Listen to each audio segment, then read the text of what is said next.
Marcus Rodriguez wiped the grease from his hands with an old red rag. The clock on the wall showed 10:45 p.m. Another long day at the auto repair shop was finally over. His back hurt from bending over car engines all day. His hands were dirty and rough from working with metal and oil, but he felt good. He had fixed 3 cars today and helped people get back on the road. The shop was quiet now. All the other workers had gone home hours ago. Marcus liked staying late. It gave him time to think and work without noise. He turned off the lights and locked the heavy metal door behind him. The keys made a soft jingling sound as he put them in his jacket pocket. The night air was cool on his face. It felt good after being inside the hot shop all day. Marcus started walking down the empty street toward his small apartment. The streetlights made long shadows on the sidewalk. Most of the stores were closed. Only a few cars drove by on the main road. Marcus had walked this same path home for 3 years. He knew every crack in the sidewalk and every broken streetlight. He passed the old bakery that smelled like bread even when it was closed. He walked by the small park where kids played during the day. Everything was peaceful and quiet, but tonight felt different somehow. Marcus could not say why. Maybe it was the way the wind blew through the trees. Maybe it was how empty the streets seemed. He walked a little faster than usual. His work boots made soft sounds on the concrete. Marcus turned the corner onto 5th Street. This was the part of town where the fancy restaurants were. During the day, business people in expensive suits walked around here. At night, it was mostly empty except for a few late diners. That's when he heard the voices. At first, Marcus thought it might be people talking outside one of the restaurants. But as he got closer, the voices sounded angry. One voice was loud and mean. The other voice was softer and scared. Marcus slowed down. He could see 2 people standing near the brick wall of an old building. A man in a dark suit was standing very close to a woman. The man was much bigger than the woman. He was holding her arm tight. "I told you to stay away from me," the woman sighed. Her voice was shaking. "You don't get to decide that," the man said back. His words were slurred like he had been drinking. "I can talk to whoever I want. I can go wherever I want." Marcus stopped walking. Something was very wrong here. The woman was trying to pull her arm away from the man, but he would not let go. Marcus had seen fights before, but this was different. This man was hurting the woman. "Please let me go," the woman said. "I just want to go home." "You embarrassed me tonight," the man said louder. "Do you know who I am? Do you know what my family can do to you?" The woman tried to step back, but the man pushed her against the brick wall. Marcus could see her clearly now under the streetlight. She was young, maybe in her 20s. She had long dark hair and was wearing a simple blue dress. She looked scared. The man was tall and had blonde hair. His suit looked expensive. His face was red with anger. Marcus could smell alcohol even from where he stood 20 feet away. "You made me look like a fool in front of everyone," the man continued. "No one says no to me." No one. Marcus felt his heart beating faster. He knew he should do something. But what? He was just one person. The man looked rich and important. Maybe Marcus should call the police. But by the time they came, it might be too late. The woman tried to push the man away. "I said no because I don't like you," she said with more strength in her voice. "That's my choice to make." This made the man even angrier. His face got redder. His hands made fists. "Your choice?" He laughed in a mean way. "You work at some little school teaching kids. I could have you fired tomorrow. I could make sure you never work in this city again." Marcus took a step closer. He could see the fear in the woman's eyes. She was trapped between the man and the wall. There was nowhere for her to run. "My father is on the city council," the man continued. "My family owns half the buildings in this area. You are nothing compared to us.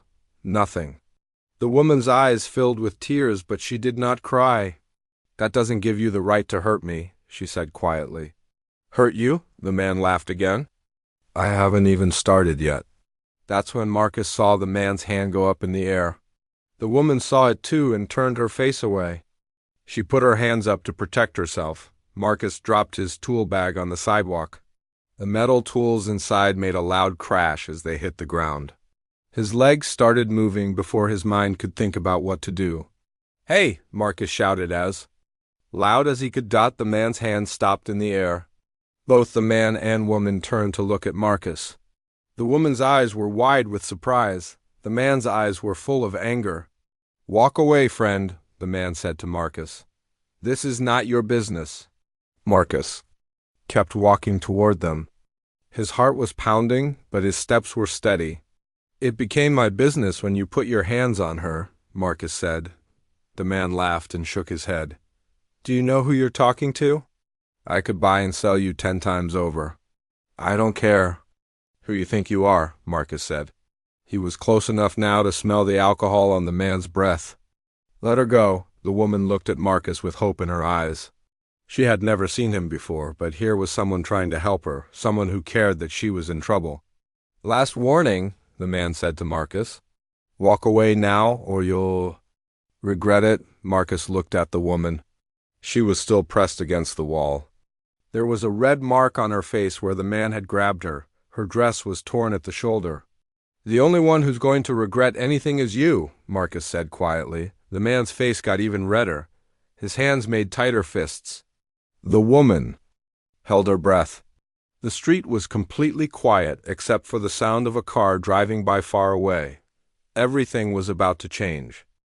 The man in the expensive suit stared at Marcus with cold eyes. He was not used to people telling him what to do. In his world, people did what he wanted because of his family's money and power. But this stranger in dirty work clothes was not backing down. "You have no idea what you're getting into," the man said. His voice was getting louder. "I am Richard Blackwood. My father is Councilman James Blackwood. One phone call from me and your life becomes very difficult." Marcus had never heard of Richard Blackwood or his father. He did not care about politics or rich families. All he cared about was the scared woman pressed against the brick wall. "I don't know you, and I don't want to know you," Marcus said. "Just let her go and walk away," Richard laughed in a mean way. "Or what? What exactly are you going to do about it?" He turned back to the woman and grabbed her arm harder. "See? Your knight in shining armor can't do anything to help you." The woman winced as Richard's fingers dug into her arm. "Please," she whispered, "you're hurting me." "Good," Richard said. "Maybe now you'll learn some respect." That's when Richard raised his hand again. This time he was not just threatening, he was really going to hit her. Marcus could see it in his eyes. The woman saw it too and tried to cover her face with her free hand. Marcus moved fast. He had learned to move quickly in the Navy. When someone was in danger, you did not think, you acted. He grabbed Richard's wrist before the man could strike the woman. "I said let her go," Marcus said through his teeth. Richard was surprised by how strong Marcus's grip was. The auto mechanic's hands were tough from years of working with tools. Richard tried to pull his wrist free, but he could not. "Get your hands off me," Richard yelled. "Do you know what assault charges will do to your life? I'll have you arrested." "You want to talk about assault?" Marcus said. "Look what you're doing to her." Richard used his free hand to push Marcus in the chest. It was not a hard push, but it was enough to make Marcus let go of his wrist. Richard stepped back and straightened his expensive tie. "That's what I thought," Richard said with a nasty smile. "All talk and no action. Just like all you working class heroes." But Marcus was not done. He stepped between Richard and the woman. "You need to leave," Marcus said calmly. Right now, Richard's face got red again. No one had ever stood up to him like this. At his job, at his club, everywhere he went, people treated him with respect because of his family name. This stranger was treating him like he was nobody special. "Move," Richard said. "I'm not finished talking to her." "Yes, you are," Marcus replied.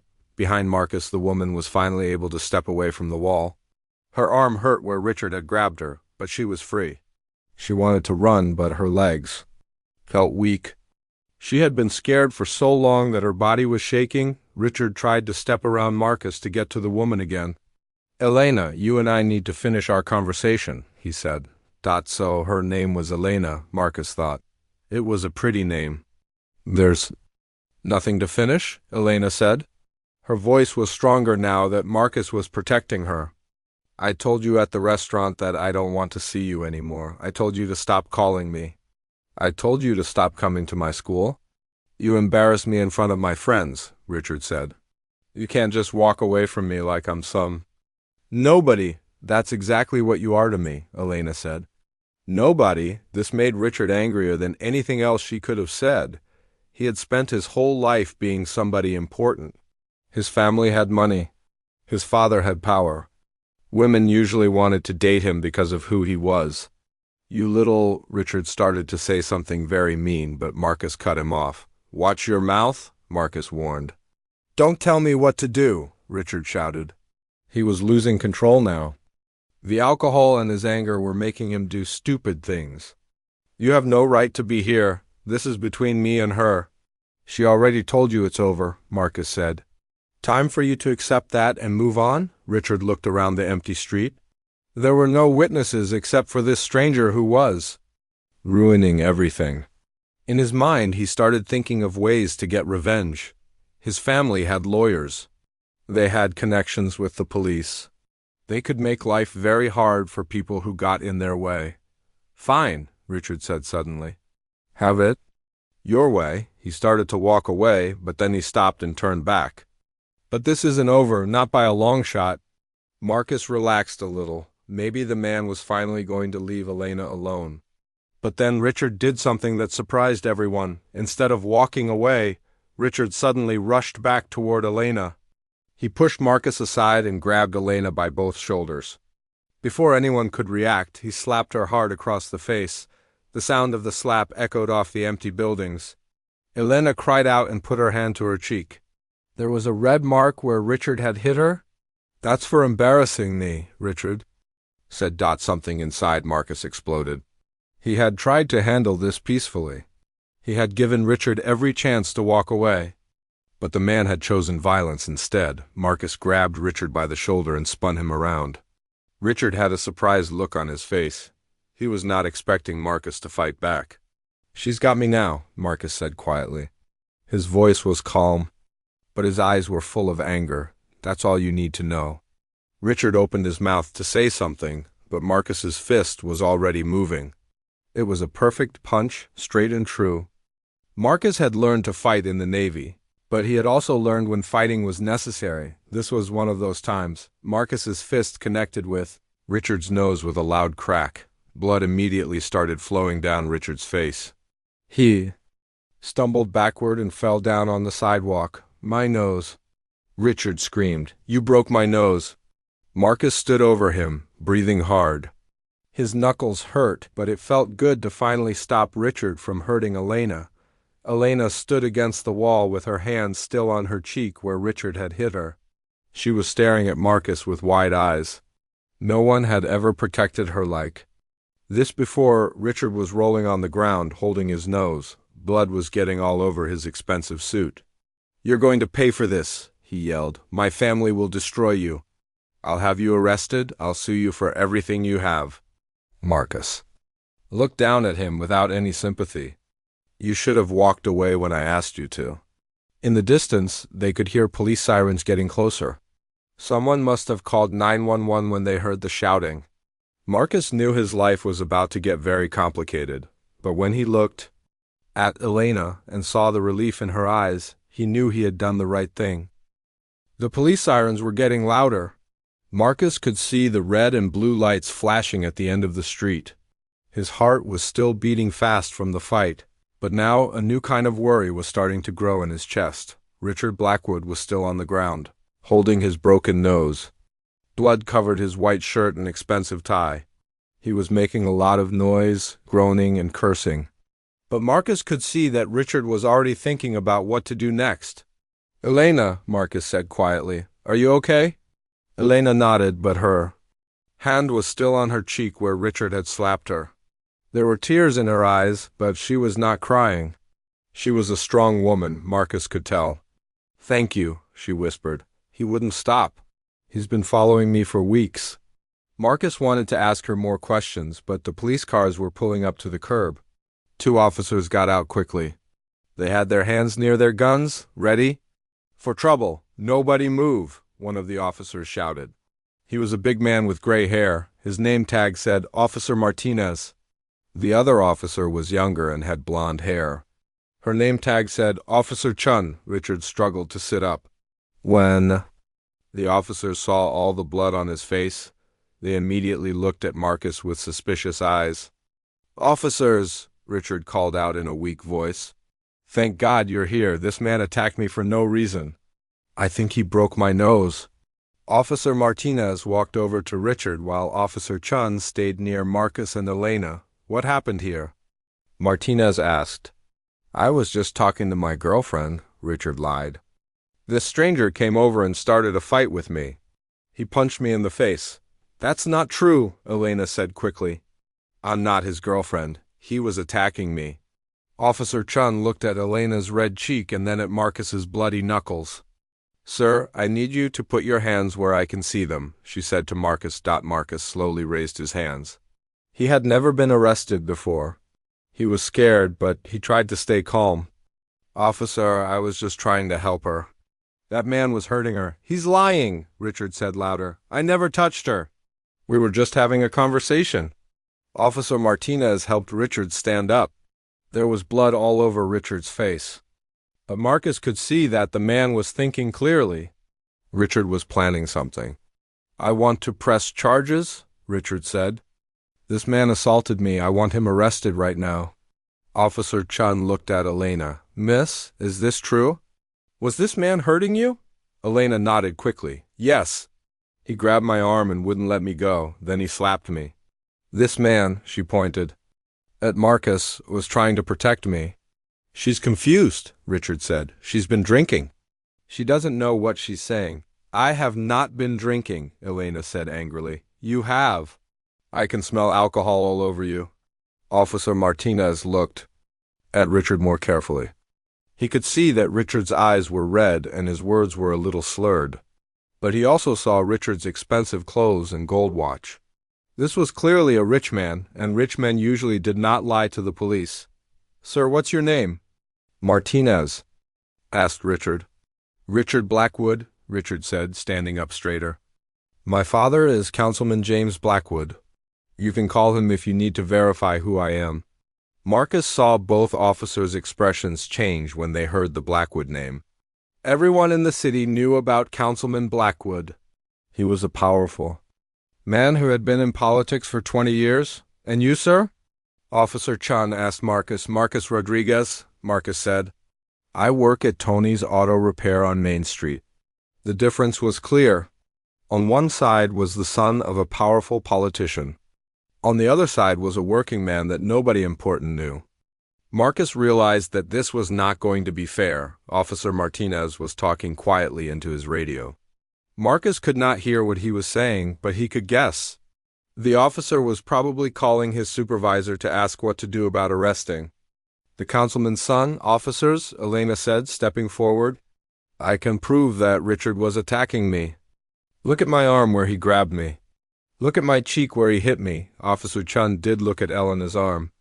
There were red marks where Richard's fingers had gripped her. The red mark on her cheek was also clear to see. "Those marks could have come from anywhere," Richard said quickly. "Maybe she fell down. Maybe she ran into something. I never touched her." "You're lying," Elena said. "Tell them the truth." "I am telling the truth," Richard said. He was getting his confidence back now. "This woman has been stalking me for weeks. She's jealous because I won't date her. Tonight she followed me to a restaurant and made a scene. When I tried to get away from her, this man attacked me." Marcus could not believe what he was hearing. Richard was completely changing the story. He was making Elena sound like the bad person and himself sound like the victim. "That's not what happened," Marcus said firmly. "I saw him grab her. I saw him hit her. I was just trying to protect her." "You saw what you wanted to see," Richard said. "This woman is not right in the head. She needs help, not encouragement." Elena's face went pale. She realized that no one was going to believe her word against Richard Blackwood's word. She was just a school teacher. He was the son of one of the most powerful men in the city. Officer Martinez finished his radio call and walked back over to the group. His face was serious. "Mr. Blackwood," he said, "do you want to press charges against this man for assault?" "Yes, I do," Richard said without hesitation. "I want him arrested and charged with assault and battery." Officer Chun looked uncomfortable. She could see the marks on Elena's face and arm. She could smell the alcohol on Richard's breath. But her supervisor had probably told her to be very careful with anyone in the Blackwood family. "Mr. Rodriguez," Officer Chun said to Marcus, "you're under arrest for assault and battery. You have the right to remain silent. Anything you say can and will be used against you in a court of law." As Officer Chun continued reading Marcus's rights, Elena felt her heart breaking. The man who had saved her was going to jail because of her. This was all her fault. "Wait," Elena said desperately. "There must be security cameras around here. Check the cameras. They'll show what really happened." Officer Martinez looked around at the nearby buildings. There were a few cameras visible, but he shook his head. "Miss, we'll look into that later. Right now, we have one man with a broken nose and another man with bloody knuckles. The evidence is pretty clear." Marcus felt the handcuffs close around his wrists. The metal was cold and tight. He looked at Elena one more time. "Don't worry about me," he said to her. "You're safe now, that's what matters." "I'm going to get you out of this," Elena promised. "I'm going to tell everyone the truth about what happened." Richard wiped blood from his nose and smiled. "Good luck with that," he said quietly so only Elena could hear. "Nobody's going to believe a nobody like you over a Blackwood." As the police car drove away with Marcus in the back seat, Elena stood alone on the empty street. She touched her sore cheek and looked at the red marks on her arm. She had been saved by a stranger who was now going to jail because of her, but Elena was stronger than Richard thought. She was not going to let this happen.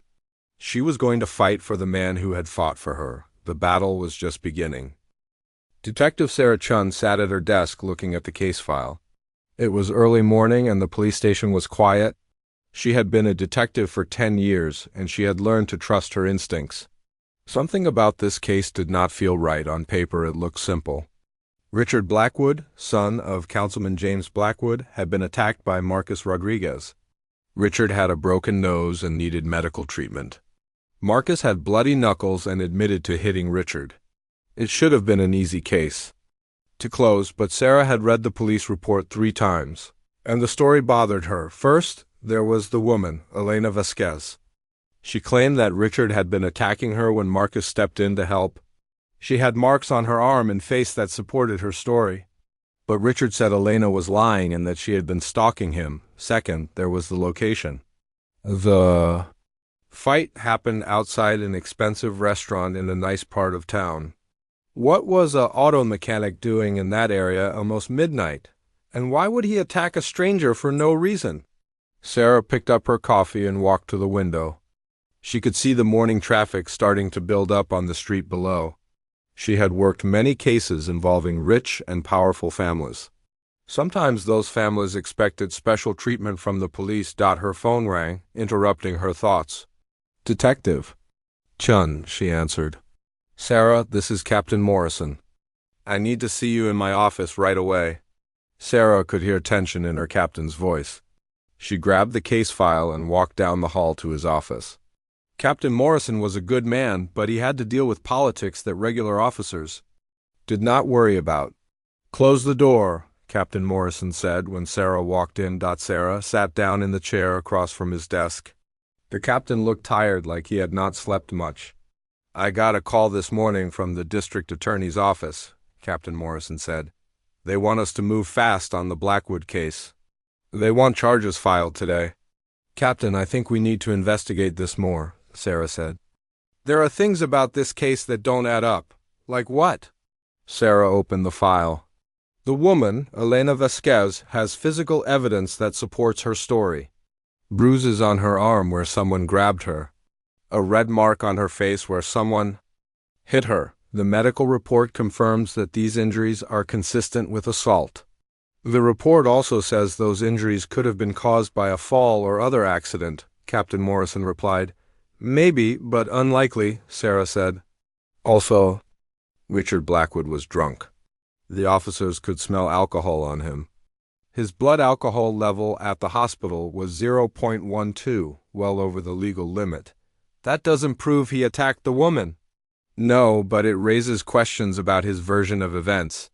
Captain, I've read Marcus Rodriguez's file. He's a Navy veteran with an honorable discharge. He's worked at the same job for 3 years, no criminal record, no history of violence. Does this sound like a man who would attack a stranger for no reason? Captain Morrison leaned back in his chair. Sarah, I understand your concerns, but we have to look at the facts. One man has a broken nose. The other man admits to breaking. That's assault. What about self-defense? What about defense of others? If Rodriguez was protecting Elena Vasquez from an attack, then he had the right to use reasonable force. That's for a jury to decide, not us. Sarah felt frustrated. She knew her captain was under pressure from higher up. When powerful families were involved, the police had to be extra careful.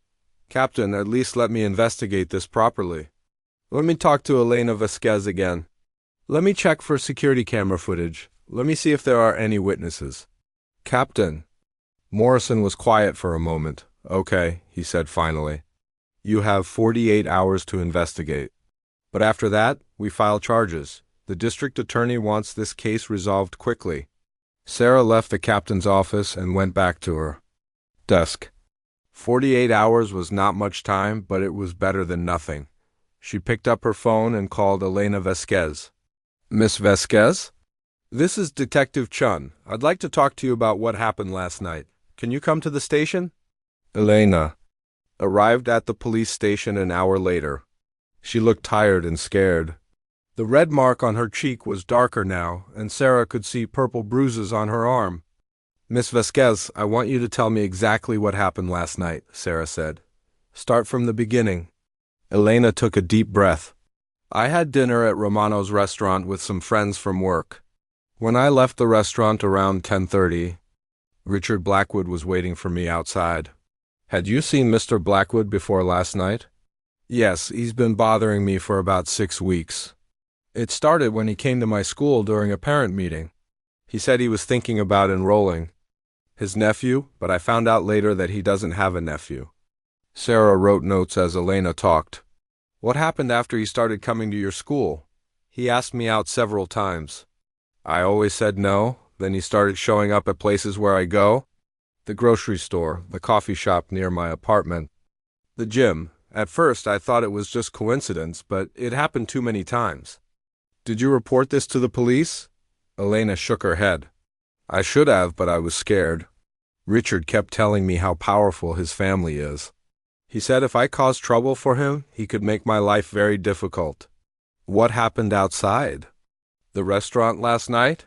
Richard grabbed my arm and wouldn't let me go. He was drunk and angry. He said I had embarrassed him by ignoring him at the restaurant. When I tried to get away, he pushed me against the wall and hit me. That's when Marcus Rodriguez appeared? Yes, he told Richard to let me go. Richard refused and threatened Marcus. Then Richard hit me again and Marcus hit him back. Sarah looked at her notes. Elena's story was detailed and consistent. She did not change any facts or seem confused about what happened. Miss Vasquez, I need to ask you about your relationship with Marcus Rodriguez. Had you ever met him before last night? No, never. I had never seen him before in my life. He was just a stranger who saw someone in trouble and decided to help. After Elena left, Sarah drove to the scene of the fight. She wanted to look for security cameras that might have recorded what happened.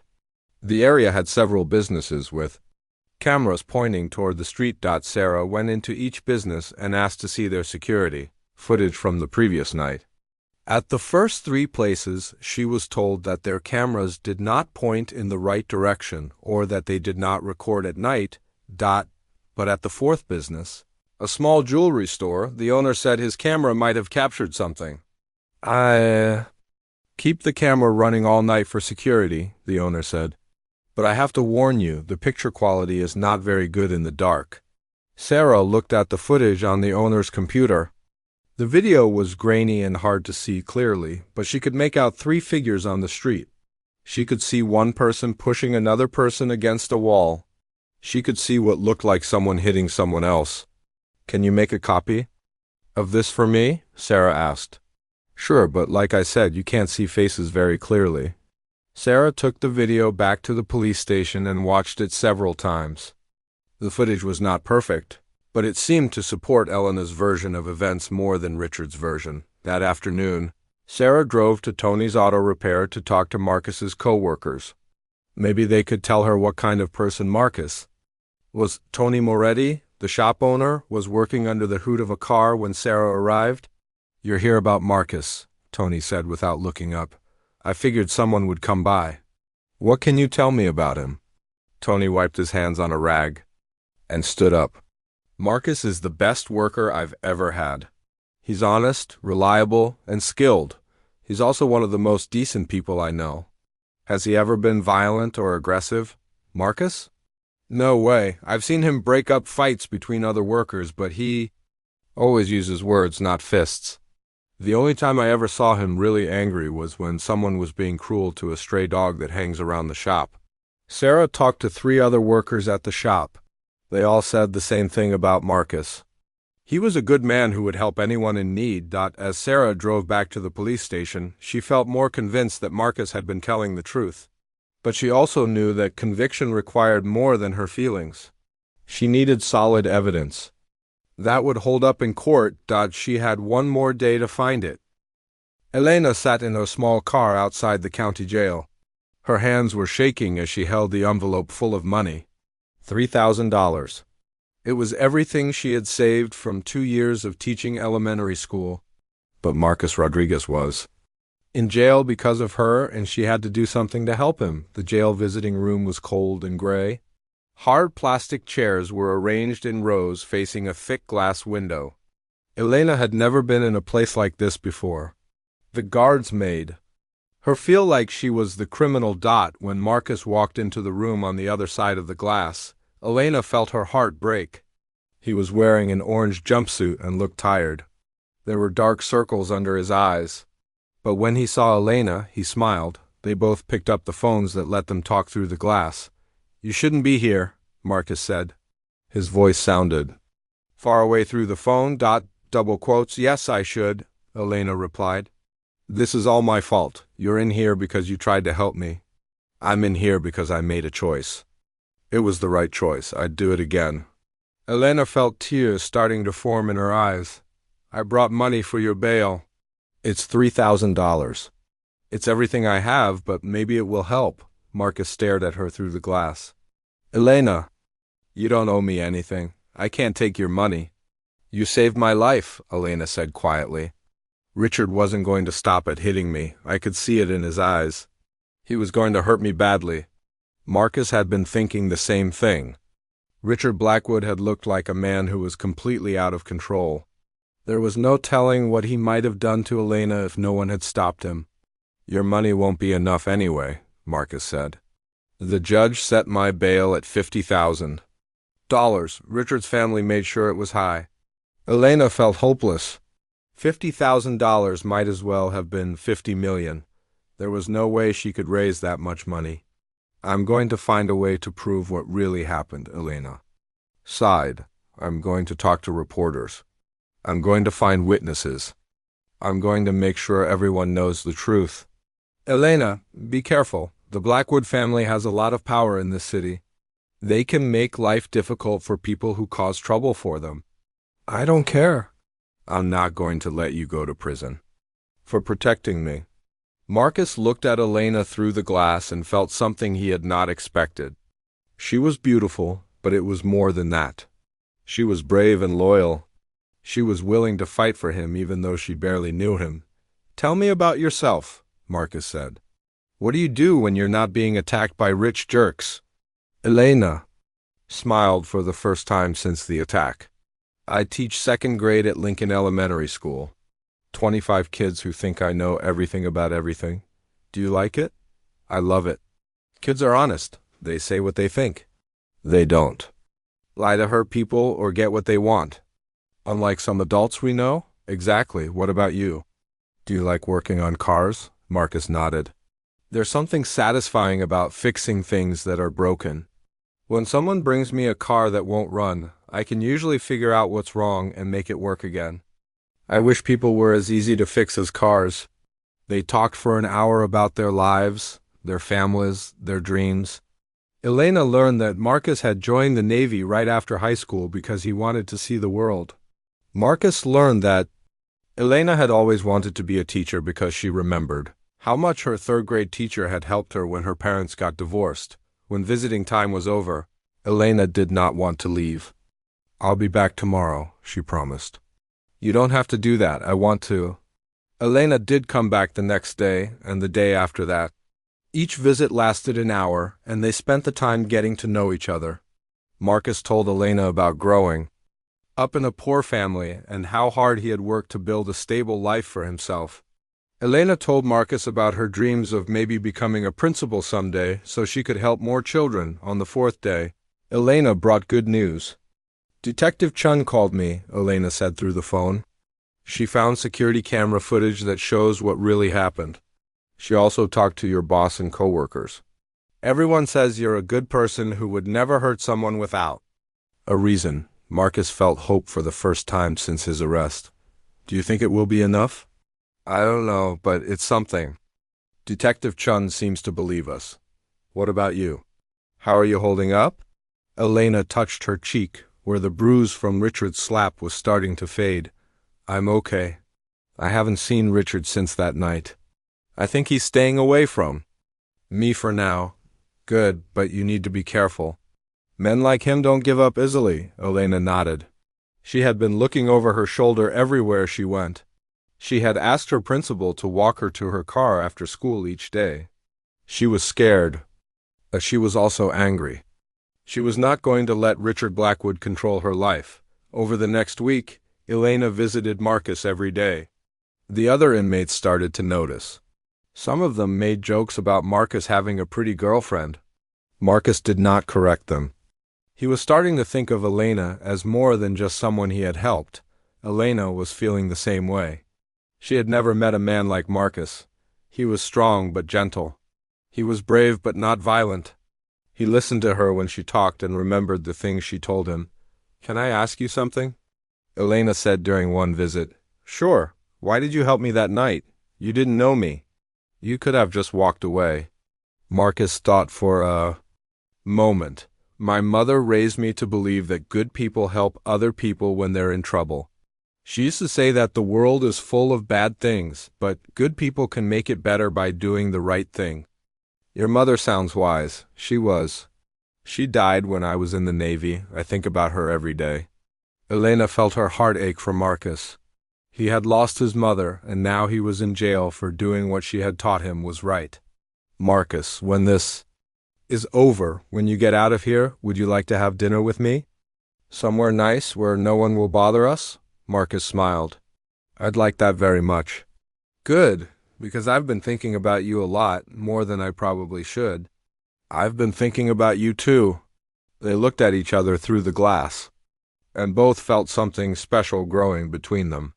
It had started with a stranger helping a stranger, but it was becoming something deeper. 2 weeks after Marcus's arrest, Elena got a call that changed everything. Miss Vasquez, this is Detective Chun. I have some good news. We found a witness. Elena's heart started beating faster. What kind of witness? A street musician who was playing guitar about a block away from where the assault happened. He saw the whole thing and recorded some of it on his cell phone. The video clearly shows Richard Blackwood attacking you and Marcus Rodriguez defending you. Elena started crying with relief. Does this mean Marcus can come home? We're going to talk to the district attorney today. I think there's a very good chance that all charges against Marcus will be dropped. When Elena told Marcus the news during her next visit, he could barely believe it. It's really over? He asked. It looks like it. Detective Chun says you should be released tomorrow. Marcus felt like a huge weight had been lifted from his shoulders. He was going to be free. He was going to be able to go back to his life and his job, but he realized that he did not want to go back to the same life he had before. He wanted Elena to be part of his new life. "Elena," he said. "Yes? When I get out of here tomorrow, will you be waiting for me?" "I'll be right outside those doors," Elena promised. "Good, because I have something I want to ask you." "What?" "I want to ask if you'd like to start something new with me. Not just dinner, but something real, something that could last." Elena pressed her hand against the glass. Marcus pressed his hand on the other side, as close to hers as the glass would allow. "Yes," she said. "I'd like that very much." Neither of them could have imagined that a terrible night could lead to something so beautiful. But sometimes the worst moments in life open the door to the best moments. The courthouse was packed with people. News reporters sat in the front rows with their cameras and notebooks. Elena sat behind the table where Marcus and his lawyer were sitting. She could feel dozens of eyes watching her. 3 months had passed since that night on the street. The district attorney had decided to drop the assault charges against Marcus, but Richard Blackwood's family had hired expensive lawyers to file a civil lawsuit. They were demanding money for Richard's medical bills and claiming that Marcus had damaged Richard's reputation. Marcus could not afford a good lawyer, so Elena had helped him find one. David Kim was young but smart. He had just started his own law practice and needed clients. Elena trusted him because he listened carefully and seemed to really care about the truth. "Are you ready for this?" David asked Marcus quietly. Marcus nodded, but his stomach felt sick. He was wearing the only suit he owned. Elena had helped him pick out a new tie. He looked nice, but he felt out of place in the fancy courtroom dot across the room. Richard Blackwood sat with 3 expensive lawyers. His nose had healed, but there was still a small bump where Marcus had broken it. Richard was wearing a perfect suit and looked confident. Behind Richard sat his father, Councilman James Blackwood. He was a tall man with gray hair and cold eyes. Elena could feel him staring at her with anger. Judge Patricia Washington walked into the courtroom. Everyone stood up until she sat down behind her big wooden desk. Judge Washington was known for being fair, but tough. She did not care if people were rich or poor. She only cared about the law. "This is the case of Blackwood versus Rodriguez," Judge Washington said. "Mr. Blackwood is claiming that Mr. Rodriguez assaulted him without cause and is seeking damages. Mr. Rodriguez claims he was defending Miss Elena Vasquez from an attack. Let's hear the evidence." Richard's main lawyer was a woman named Margaret Foster. She was famous for winning cases for rich clients. Her suit probably cost more than Marcus made in a month. "Your Honor," Margaret Foster said as she stood up, "this case is simple. My client was having a conversation with Miss Vasquez when Mr. Rodriguez attacked him for no reason. My client suffered a broken nose and other injuries. We have medical records proving the extent of his injuries." Margaret Foster showed the judge photos of Richard's bloody face and medical reports from the hospital. The pictures looked terrible. Elena felt sick seeing them, even though she knew Richard had deserved what happened to him. "My client is a respected member of this community," Margaret Foster continued. "His father serves on the city council. Richard has never been in trouble with the law. He's not a violent person. On the night in question, he was simply trying to help Miss Vasquez, who appeared to be intoxicated and confused." Elena felt her face get hot with anger. Richard's lawyer was lying and everyone in the courtroom was listening. "Mr. Rodriguez, on the other hand, has a history of violence," Margaret Foster said. "He served in the military, where he was trained to fight and kill. When he saw my client talking to Miss Vasquez, he decided to play hero and attacked an innocent man." "David," Kim jumped up from his chair. "Objection, Your Honor. There is no evidence that my client has a history of violence." "Sustained," Judge Washington said. "The jury will ignore that last comment." Margaret Foster looked annoyed, but continued. "Your Honor, the evidence is clear. One man was injured, and the other man caused those injuries. That is assault, and my client deserves compensation." When Margaret Foster sat down, it was David Kim's turn to speak. "Your Honor," David said, "this case is not about assault. It's about a brave man who protected a woman from a dangerous attacker." David Kim walked over to Elena and asked her to stand up. "Miss Vasquez, please show the jury your arm." Elena rolled up her sleeve. Even 3 months later, you could still see faint marks where Richard had grabbed her. These marks were made by Richard Blackwood's fingers when he grabbed Miss Vasquez and refused to let her go, David said. Miss Vasquez has photos taken the night of the attack that show these bruises more clearly. David showed the jury pictures of Elena's bruised arm and the red mark on her face where Richard had slapped her. Richard Blackwood was drunk that night, David continued. His blood alcohol level was 0.12, which is well above the legal limit. He had been stalking Miss Vasquez for weeks, showing up at her workplace and following her around the city. Elena felt nervous as she listened to David describe what Richard had done to her. Some of the jury members were looking at her with sympathy, but others looked skeptical. "My client, Marcus Rodriguez, is a Navy veteran with an honorable discharge," David said. "He has worked at the same job for 3 years and has never been in trouble with the law. On the night in question, he saw a woman being attacked and did what any decent person would do. He tried to help." David played the security camera video that Detective Chun had found. The video was grainy and hard to see, but it clearly showed Richard pushing Elena against the wall and hitting her. "This video proves that Richard Blackwood was the aggressor," David said. "My client only used force after Richard Blackwood struck Miss Vasquez." Then David played the cell phone video that the street musician had recorded. This video was clearer and showed Marcus trying to talk to Richard before any violence happened. "As you can see," David said, "my client tried to resolve this situation peacefully. He only hit Richard Blackwood after Mr. Blackwood refused to stop attacking Miss Vasquez."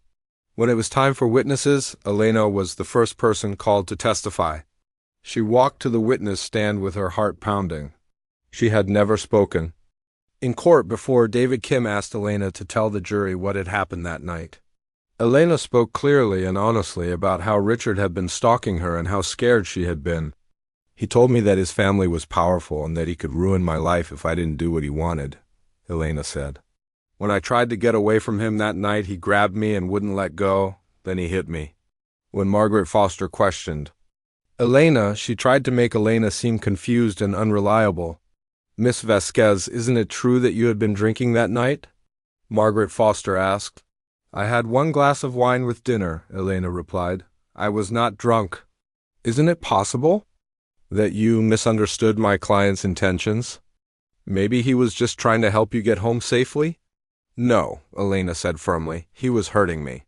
He told me he was going to make me pay for embarrassing him." "But you don't have any proof of these threats, do you? No recordings or witnesses?" Elena felt frustrated. "I was too scared to record him. I just wanted to get away." When Marcus testified, he was calm and honest.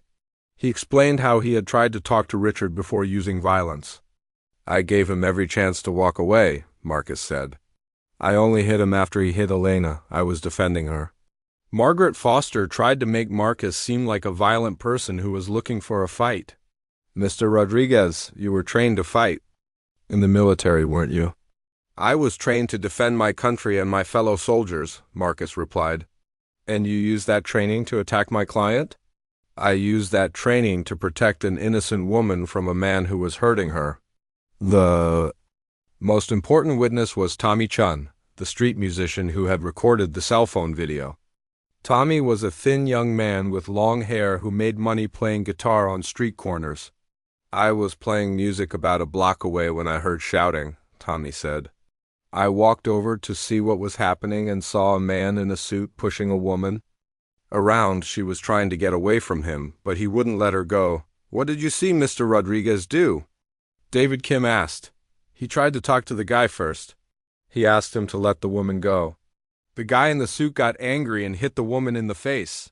That's when the other guy punched him." "Did Mr. Rodriguez seem like he was looking for a fight?"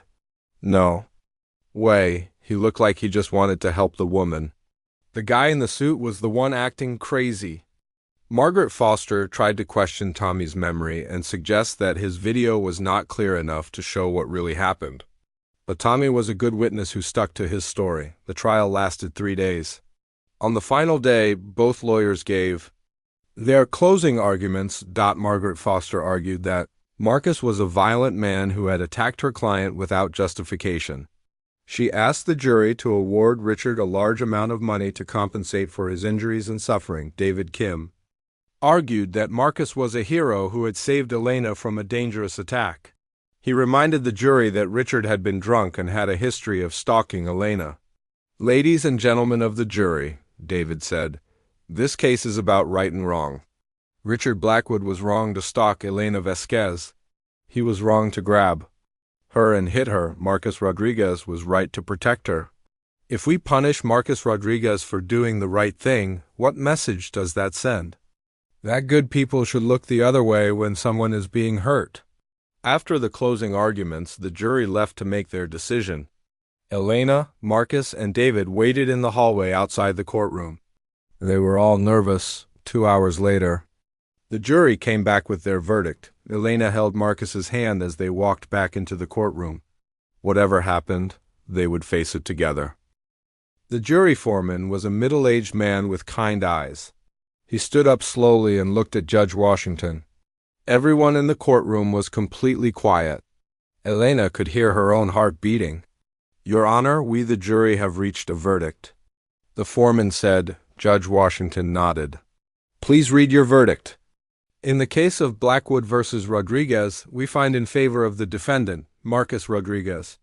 We find that Mr. Rodriguez acted in defense of another person and was justified in his use of force. We award no damages to the plaintiff." Elena felt like she could not breathe. They had won. Marcus was free. The jury had believed the truth. Behind them, Richard Blackwood's face turned red with anger. His father, Councilman Blackwood, looked like he wanted to shout at someone. Their expensive lawyers were already packing up their papers, probably thinking about their next case. Marcus turned to Elena with tears in his eyes. "It's over," he said quietly. "You're free," Elena whispered back. David Kim was smiling bigger than Elena had ever seen him smile. "Congratulations," he said to Marcus. "Justice won today." As they walked out of the courtroom, reporters surrounded them with cameras and microphones. Everyone wanted to talk to Marcus and Elena. "Mr. Rodriguez, how do you feel about the verdict?" one reporter asked. "I feel grateful," Marcus said. "Grateful to the jury for seeing the truth. Grateful to Elena for supporting me. Grateful to live in a country where regular people can get justice." "Miss Vasquez, what do you want to say to other women who might be in similar situations?" another reporter asked. Elena thought carefully before answering. "I want them to know that they don't have to be afraid. There are good people in the world who will help you if you ask for help. And if someone hurts you, fight back. Don't let them make you feel like you deserve it." Outside the courthouse, Elena and Marcus hugged each other tightly. They had been through something terrible together, but they had survived it. Their relationship had grown stronger because of the challenges they had faced, but their celebration was interrupted by a news reporter who had some surprising information. "Mr. Rodriguez, Miss Vasquez, my name is Jennifer Park from Channel 7 News. I've been investigating Richard Blackwood's background, and I think you should know what I found." Elena and Marcus looked at each other with concern. "What did you find?" Marcus asked. 3 other women have come forward to say that Richard Blackwood stalked and attacked them too. They were too scared to report it before, but after seeing your story on the news, they decided to speak up. Elena felt sick to her stomach. "Other women?" "Yes, Sarah Martinez, a waitress at an upscale restaurant. Lisa Chun, a nurse at the city hospital, and Amanda Johnson, a college student. They all have similar stories about Richard Blackwood following them, threatening them, and attacking them when they refused to date him." Marcus felt anger building up inside him again. Why didn't they report him? "The same reason Miss Vasquez was afraid to report him," Jennifer Park said. "Richard Blackwood's family has a lot of power in this city. These women were afraid that no one would believe them or that the Blackwood family would retaliate against them." Elena realized that she could have been the 4th victim if Marcus had not helped her that night.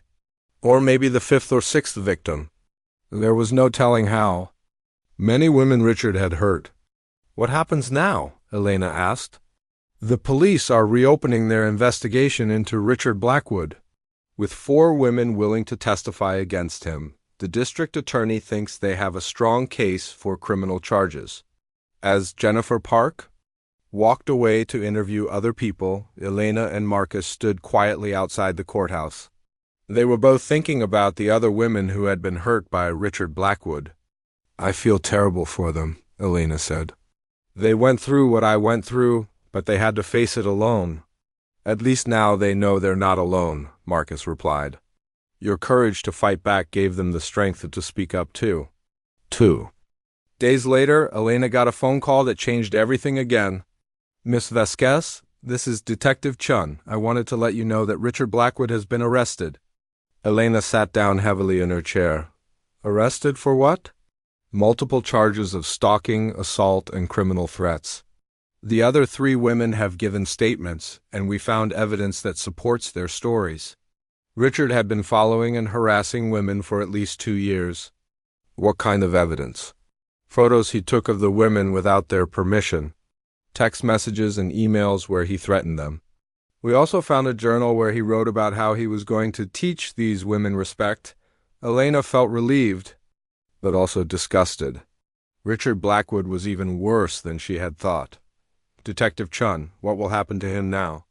He'll go to trial for the criminal charges. With 4 victims willing to testify and all the evidence we found, he's looking at serious prison time. His family's money and influence won't help him this time. When Elena told Marcus about Richard's arrest, he felt a sense of satisfaction that he had not expected. Good, Marcus said. He can't hurt anyone else now. Marcus, do you realize what this means? If you hadn't helped me that night, Richard would have kept attacking women.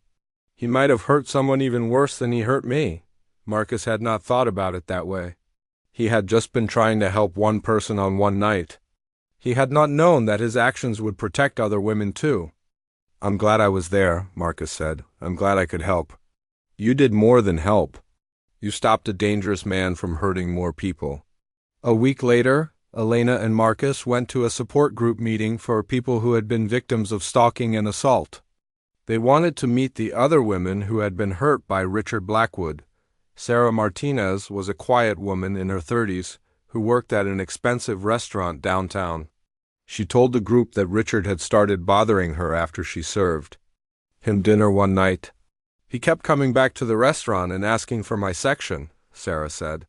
When I got off work, he would be waiting for me in the parking lot. He said he just wanted to talk, but I could see the anger in his eyes. Lisa. Chun was a nurse who worked the night shift at the hospital.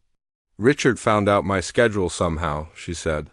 He would follow me home after work and wait outside my apartment building. When I finally told him to leave me alone, he grabbed me and said no one tells a Blackwood what to do. Amanda Johnson was the youngest of the victims. She was only 22 and still in college. Richard saw me at a coffee shop near campus and decided he wanted to date me, she said. When I said no, he started showing up to my classes. He would sit in the back and stare at me the whole time. It got so bad that I had to drop 2 classes. Elena listened to their stories and felt angry that Richard had been allowed to hurt so many people for so long. I'm sorry you all had to go through this alone, Elena said to the group. I wish I had reported him sooner. Maybe I could have prevented some of what happened to you. Don't blame yourself, Sarah said. We all made the same choice you did. We were all too scared to report him, but you weren't too scared to fight back, Lisa added. You and Marcus showed all of us that we don't have to be victims. After the meeting, the 4 women decided to stay in touch and support each other through Richard's criminal trial. They also started volunteering at a local organization that helped other women who were being stalked or abused. Marcus was proud of Elena for turning her terrible experience into something that could help other people. She was stronger and braver than she knew. 3 months later, Richard Blackwood was convicted on all charges and sentenced to 5 years in prison. His father, Councilman Blackwood, resigned from his position in disgrace.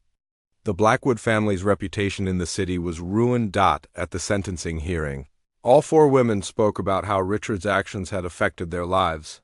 Elena was the last one to speak. Richard Blackwood thought he could hurt women and get away with it because his family had money and power, Elena said to the judge. He was wrong. Money and power don't give anyone the right to hurt other people. I hope his prison sentence gives him time to think about the pain he caused and to become a better person. As they left the courthouse after the sentencing, Elena and Marcus felt like a chapter of their lives was finally closing.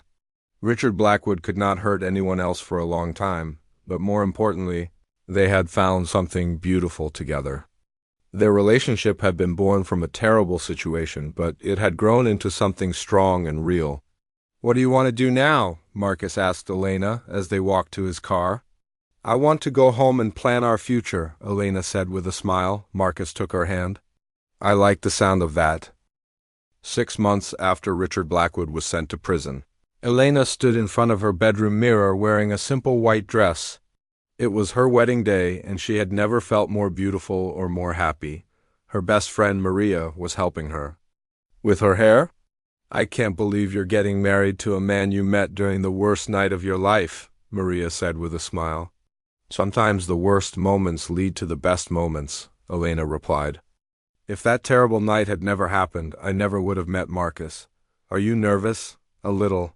But not about marrying Marcus. I'm nervous about all the people who will be watching. I'm not used to being the center of attention." The wedding was being held in the small park where Marcus liked to walk after work. Elena had chosen this place because it was quiet and peaceful.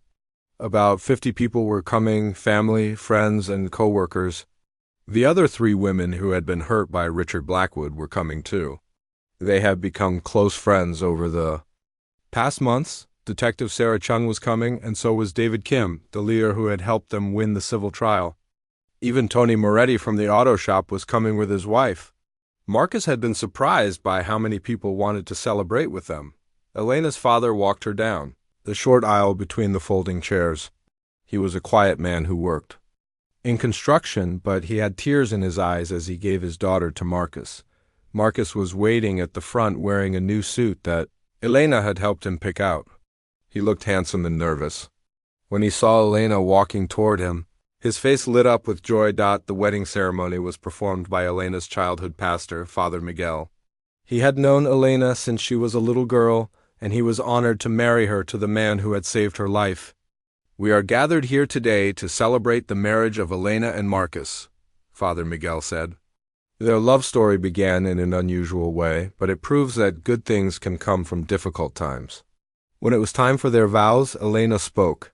"First, Marcus, 6 months ago you were a stranger who saw someone in trouble and decided to help.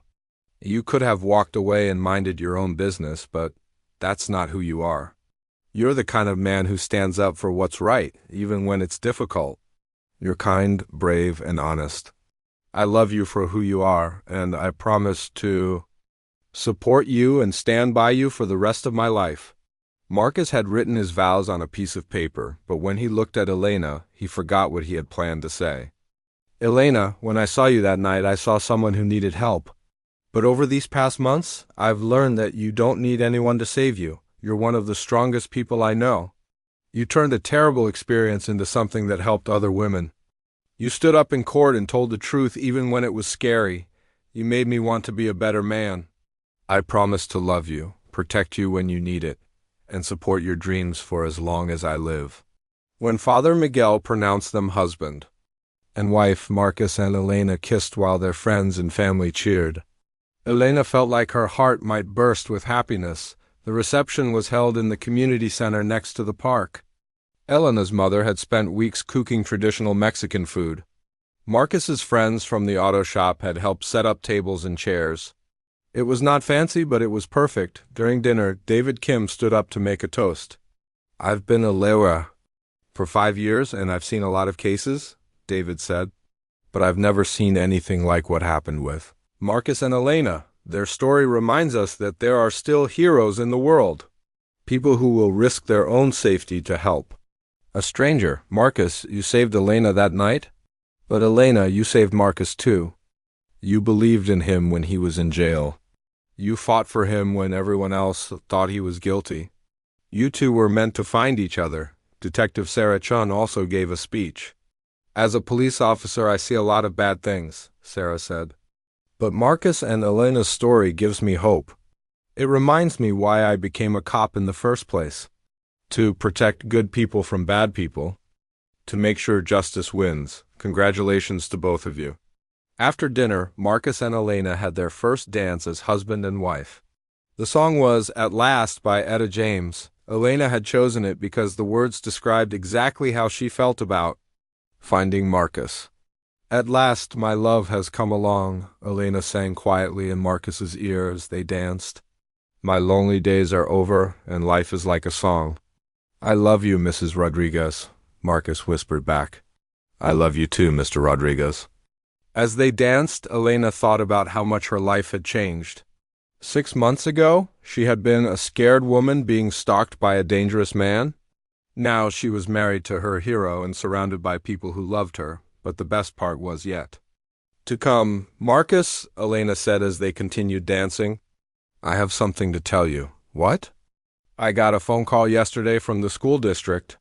They offered me a job as an assistant principal at Roosevelt Elementary. It's what I've always dreamed of. Marcus spun her around with excitement. Elena, that's wonderful. When do you start? In the fall, I'll be helping to run a school with 400 students. I'll be able to help so many more children. I'm so proud of you. There's something else, Elena said with a mysterious smile. What? The job comes with a big raise in salary. Enough money for us to buy a house? Marcus stopped dancing and stared at his new wife. A house? Really? Really? I already found one I like. It's small, but it has a big backyard and a garage where you could work on cars in your spare time. Marcus picked Elena up and spun her around while she laughed. Their friends and family clapped and cheered. Later that night, after all the guests had gone home, Marcus and Elena sat on the steps of the community center. Elena was still wearing her wedding dress, but she had taken off her uncomfortable shoes. Marcus had loosened his tie. Can you believe we're married? Elena asked. It feels like a dream, Marcus replied. A really good dream. What do you think our life will be like in 10 years? Marcus thought for a moment. I think you'll be running your own school. I think we'll have a nice house and maybe some kids. I think we'll be happy. I think so too. And I think we'll always remember that night when we met. Not because it was terrible, but because it brought us together. That night changed everything. For me, Marcus said. Before I met you, I was just going through the motions of life. Work, home, sleep, repeat. But you made me want more. You made me want to build something beautiful with someone I love. Elena leaned against Marcus's shoulder. You know what's funny? Richard Blackwood thought he was going to ruin my life that night. Instead, he gave me the best thing that ever happened to me. How do you figure that? If he hadn't attacked me, you never would have stepped in to help. We never would have met. We never would have fallen in love. Marcus laughed. So, in a weird way, we should thank him? No, Elena said firmly. We should thank your mother for raising you to help people in trouble. We should thank Detective Chun for believing us. We should thank David Kim for fighting for us in court. Richard Blackwood can stay in prison where he belongs. As they sat together under the stars, Elena and Marcus talked about their plans for the future. They wanted to buy that house with the big backyard. They wanted to have children someday and teach them to stand up for what's right. They wanted to keep volunteering with organizations that help victims of stalking and abuse. Most of all, they wanted to keep loving each other the way they had learned to love during the hardest time in their lives. 1 year later, Elena and Marcus were living in their new house. Elena was working as an assistant principal and loving every minute of it. Marcus had been promoted to shop manager at Tony's Auto Repair. They kept in touch with Sarah Martinez, Lisa Chun, and Amanda Johnson. All 3 women were doing well. Sarah had started dating a nice man she met at the support group. Lisa had gone back to school to become a nurse practitioner. Amanda had graduated from college with honors and gotten a job at a nonprofit organization that helped abuse victims. Richard Blackwood was still in prison and would be there for several more years. His father had moved to another state in disgrace.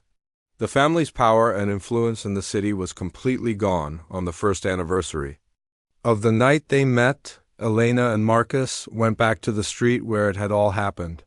The area looked different now. There was a new restaurant where the old one used to be. The building where Richard had pushed Elena against the wall had been painted a bright blue color. Do you ever wonder what would have happened if you hadn't been walking down this street that night? Elena asked.